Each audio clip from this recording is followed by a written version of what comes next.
Warahmatullahi wabarakatuh. Nama saya Khairunisa, saya dari Prodi Pendidikan Anak Usia Dini NPM 1913121. Saya dari semester 3. Saya di sini akan memenuhi tugas makalah Ulumul Hadis, dosen pengampu Bapak Lum'atul Ma'arif MAG. Judul makalahnya Dilarang Marah. Jadi di sini kita akan memberikan gimana caranya anak-anak itu bisa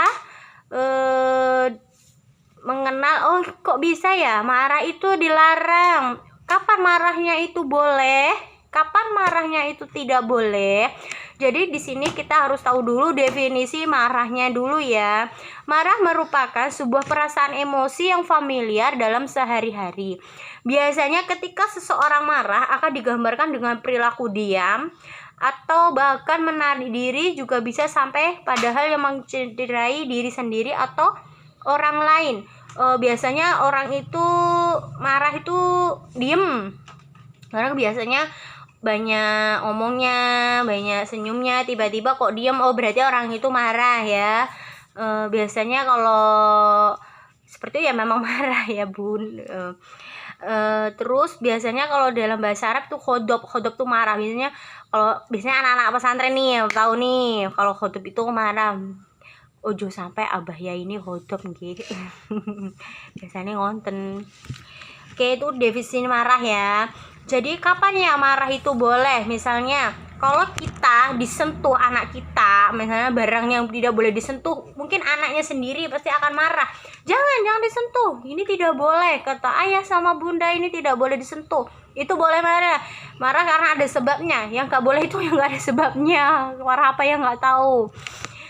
Tapi biasanya orang marah itu ada sebabnya. Nggak ada marah itu nggak ada sebabnya. Ada asap pasti ada api, seperti itu. Terus di sini juga diterangkan, misalnya bentar, harapannya tidak sesuai kenyataan. Misalnya anak-anak itu pengennya ini tapi hasilnya lain gitu. Biasanya marah, dia bukan marah sih menurut saya ya, kecewa. Jadi anak itu merasa kecewa. Jadi biasanya kecewanya anak itu beda dengan orang dewasa. Kalau kecewanya anak itu biasanya marah dia. Kalau nggak marah ya nangis gitu, seperti itu. Dia itu mengekspresikan kemarahannya seperti itu. Kadang ada juga anak-anak mengekspresikannya marah itu dengan menulis atau menggambar. Ada juga yang teriak. Tapi kalau untuk gulung-gulung itu sejenisnya, itu biasanya jatuhnya ke tantrum gitu. Emosionalnya sudah gak bisa terkendalikan, seperti itulah. Di sini ada hadisnya juga di makalah saya. Diriwayatkan dari Abu Hurairah radhiyallahu anhu bahwa seorang pria berkata kepada Nabi Muhammad SAW, Allahumma sholli alaihi, wahai Rasulullah, berikan saya wasiat. Maka Nabi Muhammad SAW bersabda, jangan engkau marah. Hadis riwayat Bukhari. Beliau mengulang kata, jangan engkau marah. Jadi di sini tuh larangan untuk marah, karena marah itu tidak baik.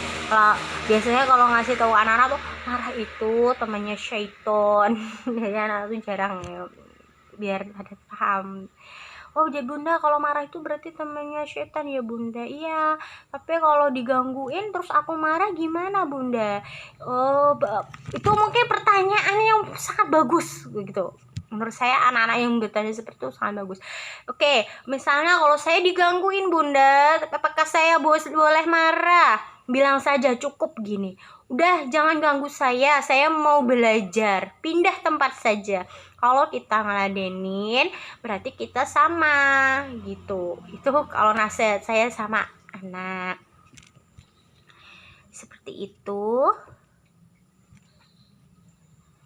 untuk saya sendiri ya, untuk saya sendiri pribadi, kalau saya marah biasanya saya itu lebih ke diem, atau kadang kalau makannya banyak itu bisa, mungkin kalau saya itu marah dihajarnya pakai makanan biasanya, kalau nggak tidur biasanya seperti itu, miring, tapi lebih banyak diemnya. Nanti kalau waktunya sembuh ya sembuh sendiri, karena segala sesuatu itu pasti ada sebabnya, dan kita berusaha untuk melupakan bagaimana penyebab itu agar tidak teringat lagi, seperti itu.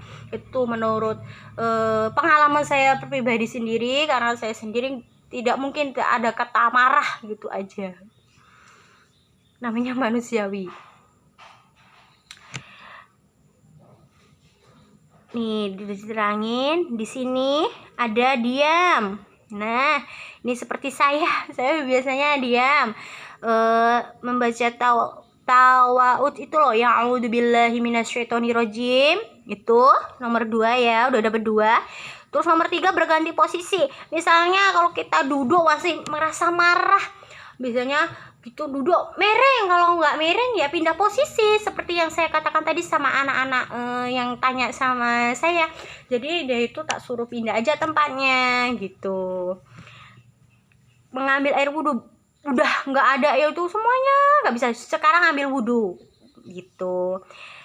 Nah jadi seperti itu ya, aku cara mengenal maksud saya emang cara mengenalkannya kepada anak-anak untuk makalah dilarangnya marah. Sebetulnya marah itu boleh, tapi ada batasannya, tergantung dari individu masing-masing. Kalau masih anak-anak itu labil, masih bisa didampingi gimana ya, masih bisa dirangkul lah gitu, masih bisa diomongin. Tapi untuk tingkatan lebih dewasa mungkin banyak diemnya. Kalau diem nggak bisa ya ganti posisi. Kalau masih nggak bisa semuanya ya tidur. Kalau nggak itu ya udah pergi, nggak usah di situ gitu aja. Tuh gimana caranya kalau anak marah? Nah ini ya bunda, ini solusinya. Biasanya kalau anak marah itu ada yang mau dipeluk, langsung dia cerita merasa nyaman banget gitu, merasa nyaman lah intinya, merasa kasih sayang.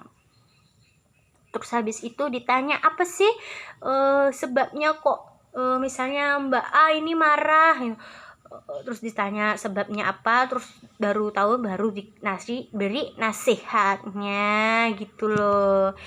Terima kasih. Saya akhiri. Wassalamualaikum warahmatullahi wabarakatuh.